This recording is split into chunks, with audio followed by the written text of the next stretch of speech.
Yol hərəkətinin təkmilləşdirilməsi, nəqliyyat şəraitinin yaxşılaşdırılması, hərəkət iştirakçılarının təhlükəsizliyinin təmin edilməsi məqsədi ilə paytaxtın Binəqədi rayonu ərazisində təhlillər aparılıb.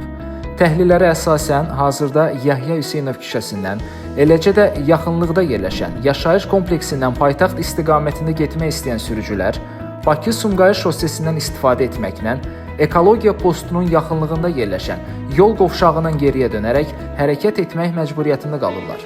Bu da 3 kilometrdən çox izafi nəqliyyat yürüşünə, səyahət müddətinin artmasına və yol qovşağının əlavə yüklənməsinə gətirib çıxarır. Bununla yanaşı, kəsişmədə piyada və yol hərəkətinin təhlükəsizliyi arzu olunan səviyyədə deyil. Ərazidə yaşayan sakinlərin çoxsaylı istəkləri nəzərə alınaraq, Biləcəri qəsəbəsinin Rəşid İsmailov və Yahya Hüseynov küçələrinin kəsişməsində yol hərəkəti yenidən təşkil edilir. Həyata keçirilən layihə çərçivəsində sözü gedən yol kəsişməsində hərəkət işıqforla nizamlanacaq.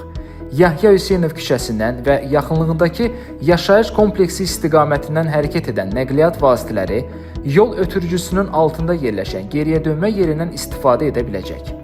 Layihəyə əsasən ərazidə təhlükəsizlik adacıqları tikilərək hərəkət kanallaşdırılacaq, kəsişmənin hüdudları boyunca piyadaların rahat və təhlükəsiz hərəkəti üçün nizamlanan piyada keçidləri təşkil olunacaq. Eyni zamanda avtobus dayanacaq məntəqələrinin yeri optimallaşdırılacaq, yeni yol nişanları quraşdırılacaq, nişanlama xətləri təşkil ediləcək.